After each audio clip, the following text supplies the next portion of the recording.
You're listening to the Fit in Real Life podcast, episode 418. And today I'm excited to share with you a bit of an update after getting my breast implants removed. They call it either breast explant or breast implant removal. It's been, at the time this podcast is released, about 11 months. And I did a Instagram reel about 2 weeks ago with a bit of an update. At that point, I was about 10 months post-op. And that Instagram reel got lots of likes and shares and comments and lots of engagement. So I thought it might be a topic worth diving into a little bit more on this podcast. And I just want to share with you some of the lessons and learnings and invite you to listen along and to reflect on your own relationship with your body. Because for you, maybe it's not the size of your breasts. For me, I'm like probably a triple A size bra cup. In fact, there is no bra cup for me because I don't really need to wear a bra at all, except for when I work out. It does feel better. And I also still wear bras that have padding in them because then it looks like I have a little bit of something. And I have thought about that as to why I do it. And I'm just going to own it for right now and be totally okay with it because we also do things like wear mascara. I don't have super black, thick, like eyes or what are they called? Your eyelashes. That's what they're called. But I still wear mascara and that's okay. So we're okay with that. But it's funny how sometimes we're okay with some physical changes and not with others. So when I first had my breasts removed, my breast implants removed, I did share it quite publicly. And I did that, well, for two reasons. One is I knew that my story would impact somebody else and would help somebody else on their journey. And number two, it would make me a lot less self-conscious to know that I have nothing to hide. I've already shared everything so that I don't feel so judged. It actually makes things a lot easier for myself anyway, just to be completely out in the open. So for those who I knew about it, I had no problem, sharing how flat I was or showing my body as is. But I did have a bit of a harder time going places where people might not know that I had my breast implants removed because I was kind of afraid of judgment. And it's a very, very obvious physical change. Probably the most apparent place was at the gym that I work out at, because up until my surgery, I had size C, D. Like I didn't look big, but apparently like I fit into a D cup, which was kind of shocking because I didn't actually look that big. But I had a full set of breasts, a full chest. And then I go a couple weeks later to the gym with very, very little. So what I did at the beginning is I wore, baggier shirts. I wore sports bras that had cups in them because the cups kind of made me look like I had a bit more than I had. And I was fine with that. As time went on, though, I started to work out sometimes like just in a sports bra. And now I've gotten to the point where I can work out in a sports bra with absolutely no cups at all, like just really showing that I am completely, completely, completely flat. And the thing is nobody else cares. If you realize how little other people think about you or pay attention to you, we wouldn't be so self-conscious. But for me, I had this idea that I would be judged, first of all, like for having breasts and not having breasts, that I was the kind of person that had breast implants, whatever that means anyway. I don't know what that means, but I was afraid of that judgment. But now, as time went on, you kind of just ease into it, you baby step into it. I feel quite liberated. I feel like I can own my body and love my body as is. And what's much more important is how I feel about myself. And I feel so much better about myself when I own who I am, how I'm built, when I stop comparing myself to others. Because if I compare myself to others from a female perspective, I am flatter than probably like 99.99999% of the population. In fact, I've never actually met anyone unless they had complete a mastectomy who is flatter than I am. And that's just the way it is. So if I compare myself, I'm not really setting myself up to feel good. So that has been a big change, is to own who I am, to stop the story that I should look a certain way and just start to embrace who I am and how I am built. The next part has been really a process of redefining femininity because for a long time, in fact, my entire life, I've never really felt feminine. It's kind of hard to describe because other people, when they look at me, when they think of me, they think about, I am a woman and I'm very feminine, but I have never felt that way. And so for me, when I had breast implants, it kind of masked that feeling of not being feminine for quite a while because physically I now looked very feminine. And again, this is all in my own head. But what's helped me now is really to start to expand my definition of what it means to be feminine versus some societal standards that honestly not even society put on me that I created, that I thought up. So instead of thinking that being a woman, being feminine has to look a certain way or be a certain thing or you have to fulfill a certain role, it has really helped me to expand what that means. And honestly, what's helped me a lot is not even to think about being feminine or masculine, but just to think about being human. Because when I'm a human, that's just who I am. I don't have to try to be feminine or be masculine or have a combination of both. I could just be me. And that's been really, really helpful. There was a book that I read last year called Untamed by Glennon Doyle. And she talked about how we're always trying to put people into these glasses. So, via religion or sexual preference, we always try and define people and put them in these glasses. And now we just have lots and lots and lots and lots of glasses to choose from. But in the book, she suggests that we are not meant to be in a glass. We are not the glass. We are water. So we don't have to fit in this one box. We don't have to be a certain way. We get to be us and that we can be fluid. And for me, that has helped so much because when I take off the pressure of needing to be feminine or needing to look a certain way or be a certain way or fulfill a certain role, I am free to be me. And that feels so, so good. And so for me, it has been really a process of redefining that. My therapist has helped a lot. And I do want to say that I've never, ever casted those judgments on anyone else other than myself. I've never thought like, oh, she's not very feminine.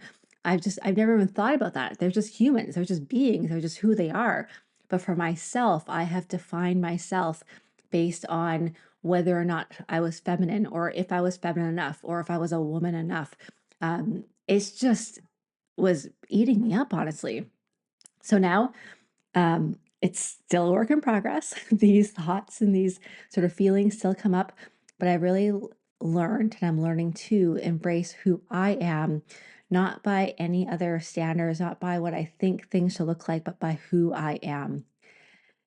And then a big part here is embracing my body. And I've alluded to that at the very beginning, how important it is. And a big part of that was starting to become more comfortable just showing my body as is without trying to cover up. And yes, I still wear those padded bras because I gotta tell you, lots of clothes and lots of dresses just fit way better when you have something. And maybe that will change. Maybe one day I'll wear no bra at all, ever. Or I'll wear just like a little, lace bralette that has, nothing on it, no padding, no nothing. But for right now, I feel pretty comfortable with that. And like I mentioned, there are many different ways that we alter our appearance that are socially acceptable, including padded bras or makeup or, wearing certain clothes. And so for me, sometimes I do wear padded bras and that is totally fine. And I feel like that's not abandoning myself or my body, but just really taking what I have and just doing a little bit of embellishment.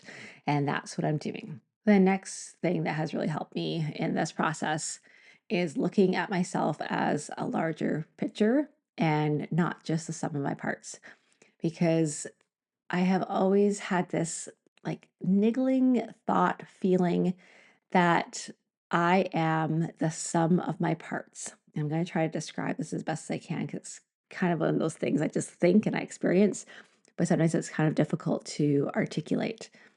But I would look at my body by the things I didn't like. And for me, it is my bunions. I have wonderfully large bunions on both feet. It is my varicose veins. It is my small breast size. And I would almost just like mark myself or grade myself based on those things. It was like I would be 100%, but then, oh, you dock 10 marks for that, and you dock 10 marks for that. And before you know it, you're at like, 50% because you have all these sort of imperfections.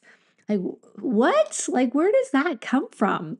And yet it was so subtle. It's not like I was going around every day thinking like, oh, I'm not good enough because I have small breasts, or oh, I'm not good enough because I have bunions. Nothing like that, but it was just like this underlying sort of theme that I was operating on.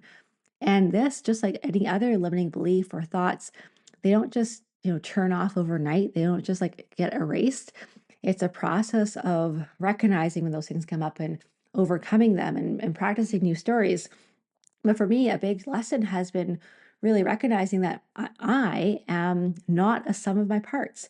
I am lovable, valuable, not because of my bunions or my breasts or my stomach or my thighs or my face, but who I am. And that is freeing. That is so freeing. So yes, I'm not saying that looks don't matter or that it's wrong to want to look good or want to lose weight, even for aesthetics reasons. That's totally fine, but keep it in perspective, because your life's purpose is not to look a certain way. My life's purpose is not to have the perfect body. Our life's purpose is to love and to live and to give. Um, and that's a reminder that I need probably just as much perhaps as you, and something that I'm continuously working through. It has also been really a journey of unlearning societal expectations that, again, a female should look a certain way, a woman should look a certain way or operate a certain way. And it goes so much beyond just breast implants or the size of your breasts. It's also things like we're told how much we should weigh or how much muscle tone we should have or how much makeup we should wear, or what clothes we should wear. There's so much that is pushed towards us. And we got to be really, really aware of these messages that we're getting and to start to question them and to start to decide for ourselves, what do we want? What do we value? What do we choose to believe? The one thing I found that as we get older, and I see this for myself, and mostly I see this in the women that I work with who are now in their 40s, 50s, 60s, 70s, that this is becoming so much easier because you get to a certain age and you stop caring so much what other people think. You stop caring so much about what other people's like messages are, and you start to really get the big picture. They say that people in their 60s are some of the happiest people, or maybe in the 70s and beyond. And I think if that's true, I'm not there, so I can't say for myself. But I think if that's true, a big part of it is because we've let go of all this stuff that's just weighing us down. Like, oh, we should look a certain way. We should be a certain way. We're not enough. Instead of just owning who we are and stepping into who we are. So these last 11 months have been a journey.